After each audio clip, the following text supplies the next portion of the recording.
Yes, K not impressed. Kill him in that dress. Kill him in that. Okay, today we're gonna do an Ask Kim video, and if you're wondering why I'm wearing a sweatshirt in 90-degree weather, because I want to. So, the first question, I think it's harder to tell someone that you love them or that you don't love them. It's definitely like a tie. When you're telling someone that you love them, it's kind of like you're anticipating them on saying like, oh, I love you too. And that's like a wonderful feeling, but it could also be like, oh, I don't really feel that way about you, so back up. So it's kind of like, you know, you're nervous as to which one you're gonna get. It's always better to be upfront. That's always, you know, it's always better. Do you think it's good to lurk on any of your ex's pages?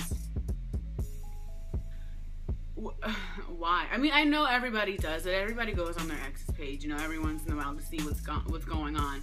But it's like, after we do that, how do we feel about ourselves, you know? Do we feel like, wow, I feel so accomplished. I just saw what they ate for lunch yesterday. Like, I'm shitting on their whole life. You know, like, no. It's just like, if you're trying to really move on from someone, like, just let it all go. Like, let every little thing go, you know? Like, forget about, you know, checking up on them, like, you know, as much as you want to be a good person, you know, and you care about them, like, they don't care about you because y'all wouldn't be where y'all were at right now if things were, you know, equal. Because you're just gonna see something, it's gonna make you mad, and then you're just like, why am I mad? I'm not even with this person anymore. Like, this person is a piece of shit. Like, why am I even, you know, doing this? But it's all, you know, it's all natural. It all comes, you know, from, you know, being broken up. Like, you know, you're going to lurk, you're gonna look, and you're gonna want to text them, and you're gonna want to see what's going on, and do you miss me? Because I miss you too, and I think that maybe we should work things out.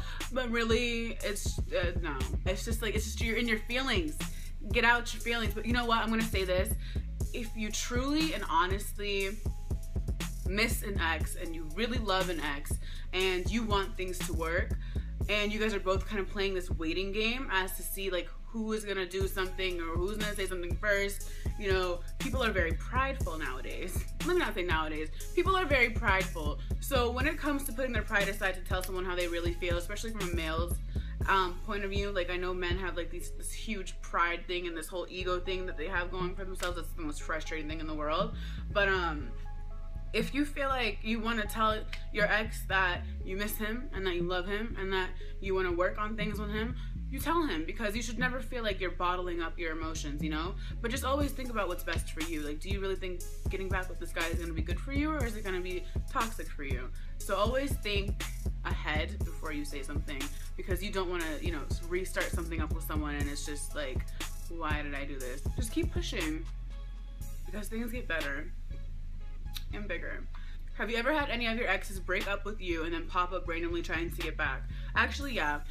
When I was in high school, I dated this one guy. I'm not gonna say names because I'm pretty sure that he watches these videos because he's a creep.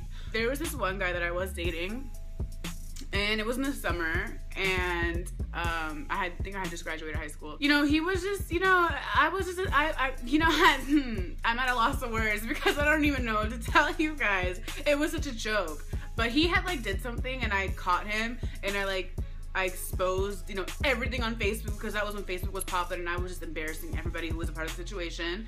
And you know, he came to my house, like, I think it was like in the morning one time. Yeah, so he comes to my house, and it's like 8 o'clock in the morning, and I'm sleeping, and I'm just like, why are you here? Go home. Would you ever date an English guy? English guy, as in like from England, like England, hello. Oh my god, I love British accents, but that's not gonna make me want to date you, you know what I mean? Let me get to know you a little bit. Let me see what's going on in that British brain of yours. I'm open to anyone, honestly. I will date anything. Does that make me sound desperate? No. At what age did you have your first boyfriend? I was, first boyfriend, like, okay, first boyfriend ever, I think I was like 15. What's it like living in Atlanta? I pretty much lived here my whole life, and honestly, like, it's fun. Like, I like the people here. I love the food. I love the city. I love everything about Atlanta, you know? But I feel like I can't see myself living here for my whole life. Like, I obviously want to leave the bird's nest and, you know, do my thing. But Atlanta is a really nice city, so if a lot of you guys are, you know, contemplating coming here for school or for work or anything, there's a lot of things to do. The culture is very rich. There's always things going on here to do. Do you ever feel like people treat you the way you do because of how you look, or does this thought never cross your mind? They can treat me however they want based off of how I look, but it's up to me ultimately to make them feel a certain type of way when it comes to my character. If my character is flawed, I'm not gonna expect people to treat me with respect or to treat me like I'm just this great person, you know? I could look as amazing or I can look as ugly as I want to, but I feel like it ultimately, like when people approach you and they talk to you and they get that feel of what type of person that you are based off of your character, that's when the real treatment really goes into place. You cannot be a good looking person and act like a horrible being, you know? You can't be pretty on the outside and ugly on the inside and expect to be treated, you know, a certain type of way, even though that is mostly what happens because people are very shallow when it comes to looks. For me, I've always been like, you need to look good on the outside and be just as much beautiful on the inside, because how you are and how you treat others and your character is always going to be everlasting, and your looks aren't. Why not, you know, have this beautiful character that's always, you're gonna be known for having this beautiful personality and this beautiful aura to you, instead of just being some stank person that people are just gonna be like, yeah, she looks good or he looks good, but he's so rude and he's so mean, like I can't wait till he's ugly so he's gonna have nothing anymore, you know? Okay, so I just met a beautiful girl. She seems to dig me too, but won't participate in our conversations that much, and has that fuck off attitude pretty often, but at the same time we have a laugh too and shit, and I'm trying real hard to get her on the same vibe.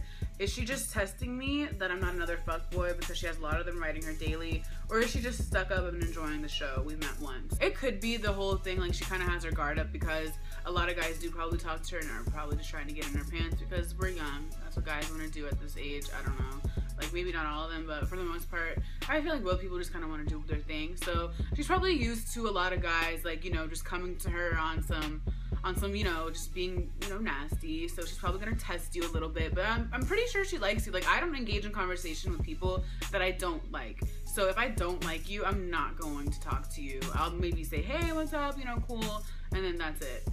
So if I like you and I'm constantly texting you back and I'm engaging in conversation, I'm starting the conversations, like, I like you. So don't lose hope yet. I'm pretty sure she's digging you. Just, you know, keep at it. I know I feel so bad for some guys because they get treated so badly or they get put on the back burner because of another guy's mistake. And that's, I feel like, a flaw in a lot of both people, guys and girls, because you know, just because someone did you dirty before or someone has made you feel a certain type of way about relationships, it doesn't mean that you should treat the person who is, you know, showing that they care about you and that they want to be with you a different type of way than they deserve to be treated just because of someone else, you know? So, you know, just be patient and endure this abuse, or I don't even think it's abuse, but endure this, you know, this moment of testing. And, I mean, if you really like her, you should stick it out. But if you're getting tired of her, you know, putting you on the back burner, there's plenty of fish in the sea. It's not just her, even though you might like her a lot. But yeah, that's pretty much it for this Ask Kim video. Keep submitting questions or embarrassing stories or anything that you guys want me to do, and I'm going to do it. I hope you guys enjoyed this video, and I will be back very soon with a makeup tutorial for you guys, or anything really, but I'll talk to you guys soon.